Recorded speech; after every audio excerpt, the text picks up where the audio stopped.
all-time great. Yes, Ronaldo is back. A sensational return. The past week has been filled with news about Cristiano Ronaldo's transfer to Manchester United. And amidst all those conversations, there's been talk of his past sexual assault allegations. And as always, when you discuss such allegations, we receive an extremely toxic response. Those who are calling him out are also being viciously attacked by his fans and followers. We've seen this before. When a male celebrity is accused of sexual assault, his fans usually find a way to justify and glorify him. And we need to talk about this.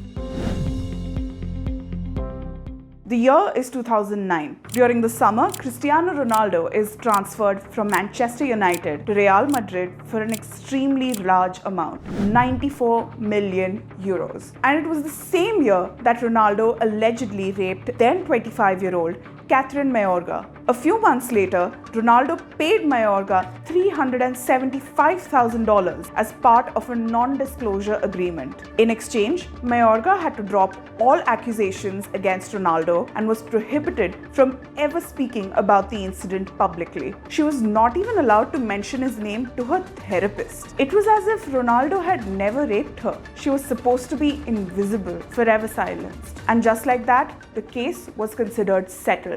But it could never do justice to the mental harm that it caused the woman. The German magazine Der Spiegel reported that during the legal proceedings, efforts were made to discredit the psychological consequences that Mayorga was facing because of the crime. Even her character was assassinated by questioning her lifestyle. We see this in so many cases of violence against women. Discrediting the victim is defense strategy 101. Mayorga had to quit her job and even had recurring suicidal thoughts. It was also found that she is suffering from post-traumatic stress disorder and clinical depression because of the incident. Now, all of this information is easily available on the internet. But once Ronaldo was signed back to Manchester United, his fans immediately started revering him. And sure, he may be a great player, but an amazing human?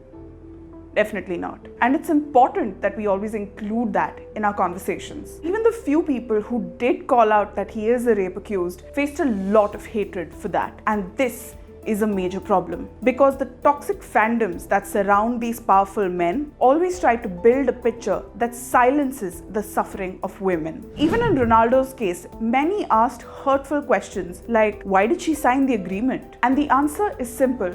It's because she was scared for herself and for her family. As it is, the trauma that women have to go through after publicly accusing someone of sexual assault is massive. Their lives, their career, their identity, everything gets ruined. And in her case, the chances of this happening were even greater. Her rapist wasn't just anybody. He's Cristiano Ronaldo, arguably the most famous football player in the world, who has so much money and so many fans. Going against any man is hard as it is, but going against one who's so powerful, we can't even imagine what that's like. Some even question why she agreed to get paid. To that, she clearly says she wasn't looking to gain some massive wealth. She just wanted him to pay for her treatment. He raped me. He is going to pay for my goddamn treatment. In fact, instead of asking why women take the money, we should be asking why powerful men are willing to pay women to keep them silent. One of the most ridiculous defenses for Ronaldo from his legions of fans was, why would he want to rape someone? He can get any woman in the world. Rape is about sexual dominance and power. And even a person in a position of power shouldn't be absolved of his heinous actions. At least 3 more women have also come forward alleging that Ronaldo had sexually assaulted them. Even his ex-girlfriend revealed that Ronaldo threatened to kidnap and assault her when they were dating. Now, Ronaldo is not the only man we should hold accountable. David De Gea, Frank Ribery, Karim Benzema, Ryan Giggs, Robinho, Neymar, and many other football players have been accused of sexual offenses. But they are still playing at top clubs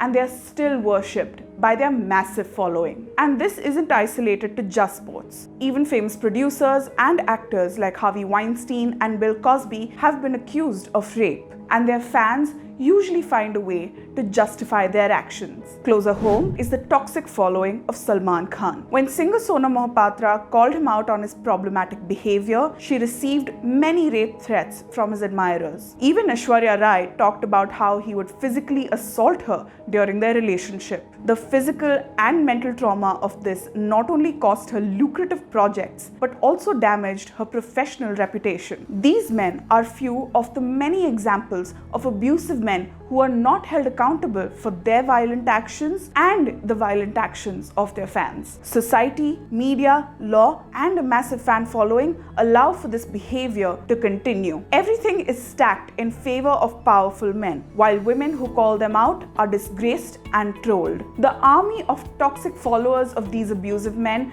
choose to stay blind to their actions and continue to glorify them. And that's not acceptable. If you are not calling out their behavior, then you are also part of the problem. So if we continue to follow their teams or watch their movies, it's important that we hold them accountable. Yes, it's hard to accept that our idols are not perfect, but not accepting their crimes makes it seem like we care more about a man's image than a woman's physical and mental suffering. And if you truly care about women's safety, you should condemn all rapists, including your favorite sportsperson and movie star.